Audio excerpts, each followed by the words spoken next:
지난번에는 우리가 에스더에 대해서 에스더서를 통해서 에스더를 살펴보았는데요. 오늘은 모르드게입니다. 그 에스더서는 좀 독특한 부분이 하나님이라고 하는 이름의 명시가 없어요.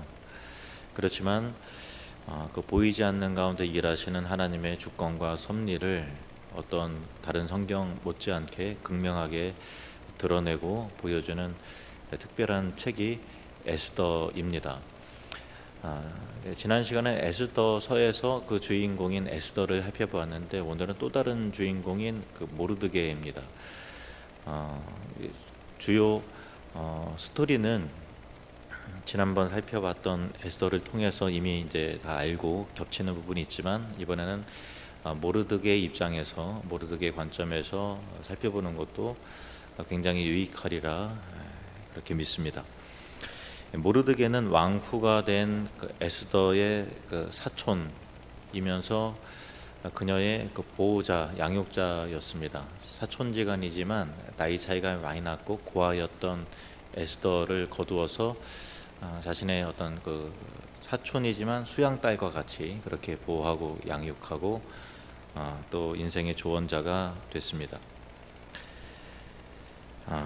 이 모르드게는 에스더서 전체를 관통하면서 보이지 않는 곳에서 하나님의 구원 계획을 성실하게 수행한 의로운 한 사람의 삶을 우리에게 보여줍니다. 그의 삶에는 하나님의 주권적인 구속사의 내용이 있고 그리고 인간의 죄와 또 교만 또 잔인함 그로 인한 한 민족의 유대인의 멸절의 위기,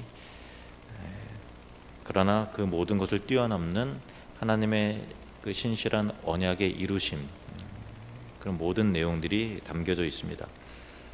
모르드게의 삶을 이해하기 위해서는 먼저 그의 정체성을 살펴봐야 되는데요. 그는 베냐민 지파에 속한 사람이었고 기스의 후손이었습니다.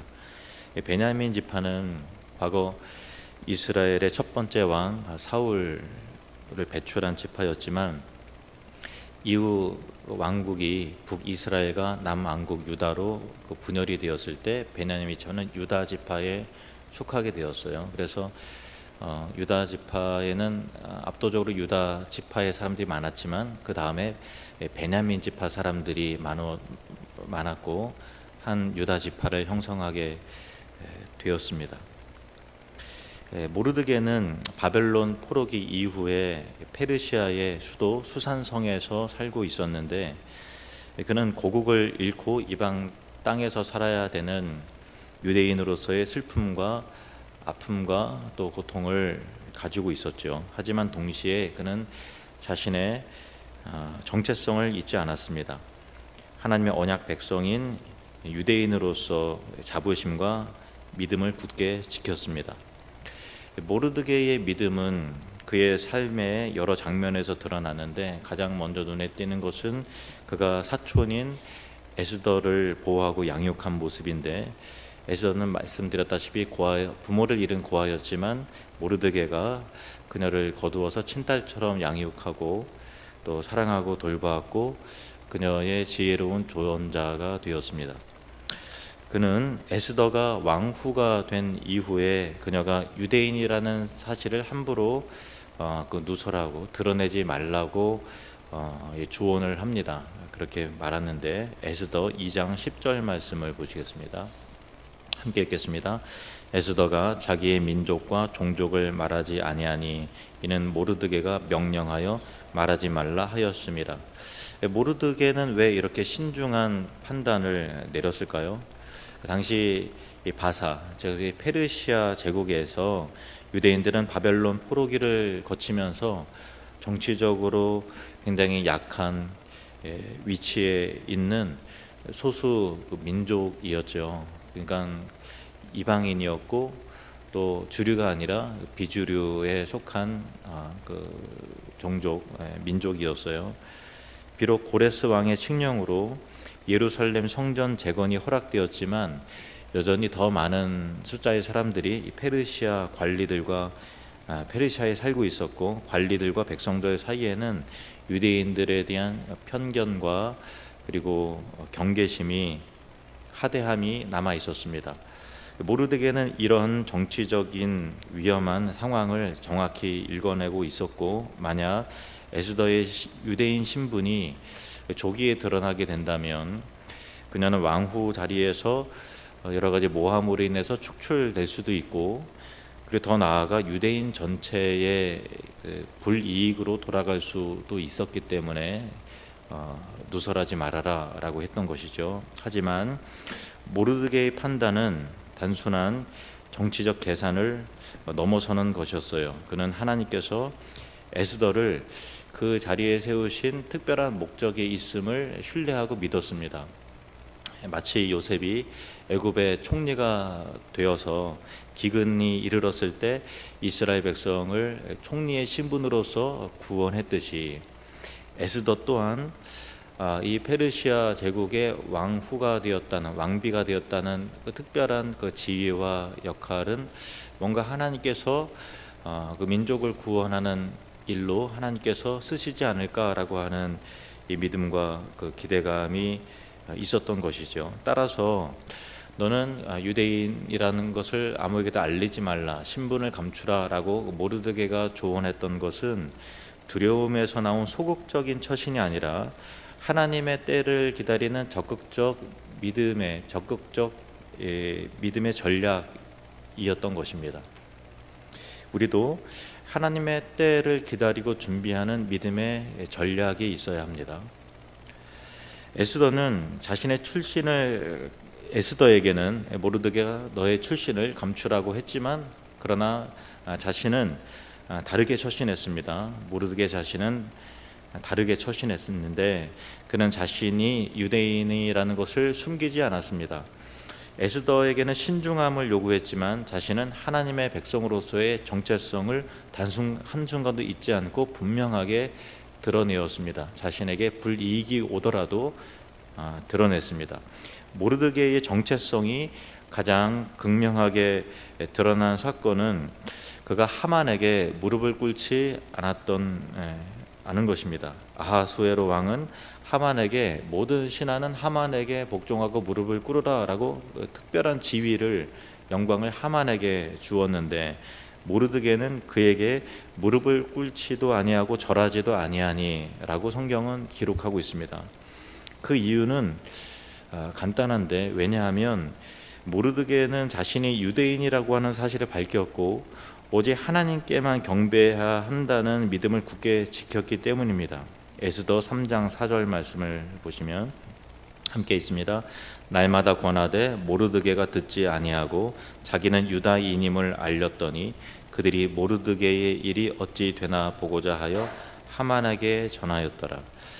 그런데 이 모르드게의 이 행동은 단순히 고집불통의 이 불복종이 아니었고, 당시 하만은 아말렉 족속의 후손인 아각 사람으로서 알려져 있는데, 이 아말렉 족속은 광야에서 이스라엘을 굉장히 못살게 굴고 방해했거든요. 그래서 하나님께서 이 아말렉 족속을 영원히 멸하라고 특별하게 명령했던 그런 그 내용이 있어요.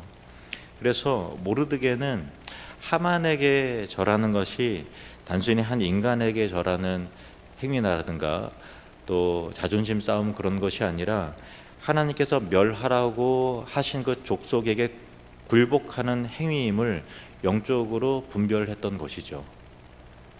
그의 이러한 행동은 목숨을 걸고 나에게 손해가 오더라도 하나님의 뜻과 주권을 신실하게 따르려고 했던 이 결단과 순종이었던 것입니다.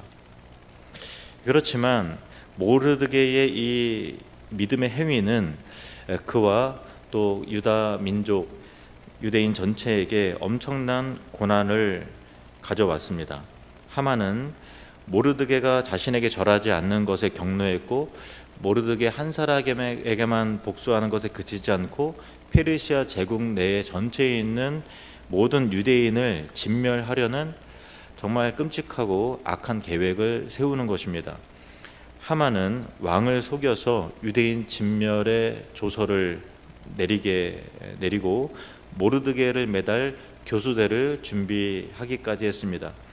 이 사건은 인간의 교만과 죄악과 잔인함이 얼마나 큰 악을 초래하는지를 보여주는데, 하만은 자신의 오만함과 개인적인 복수심 때문에 무고한 백성들 전체를 다 학살하려는 무서운 계획을 실행하는 것입니다. 그런데 동시에 이 사건은 단지 하만이라고 하는 개인의 악함을 넘어서서 그 배후에 하나님의 주권적인 섭리가 어떻게 작동하는지를 보여주는 중요한 예시가 됩니다.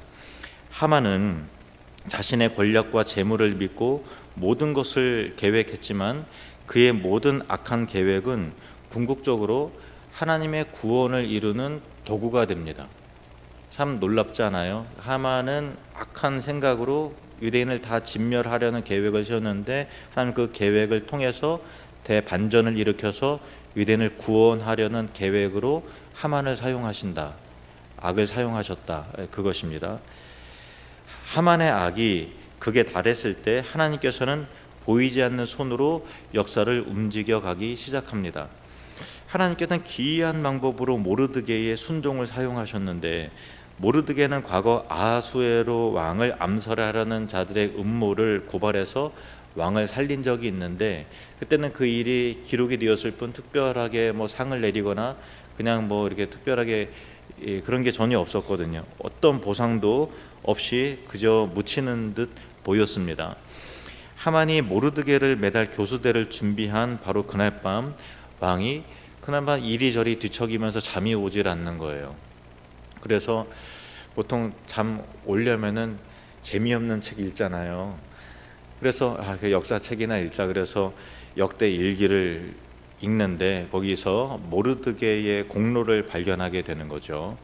하나님께서는 왕의 잠 못 이루는 밤과 그 기록을 통해서 당신의 구원의 계획을 실행하시는 것입니다. 모르드게는 하만이 준비한 교수대에 매달리는 대신에 왕의 총애를 입고서 왕의 의복을 입은 채 왕의 말을 타고 성읍을 행진하게 되는 정말 놀라운 일이 그 다음 날 벌어지게 되는 거예요. 이 모든 영광을 하만이 직접 베풀게 한 것은 하만의 교만을 꺾으시고 모르드게를 높이시는 하나님의 놀라운 대역전의 드라마였습니다. 이 사건은 하나님께서는 당신의 백성을 절대로 포기하거나 버리지 않으시고 악한 자들의 교만을 꺾어서 당신의 의로운 백성을 높이신다는 진리를 보여주고 하나님은 역전의 하나님이시다라는 것을 우리에게 선명하게 일깨워 주는 것입니다.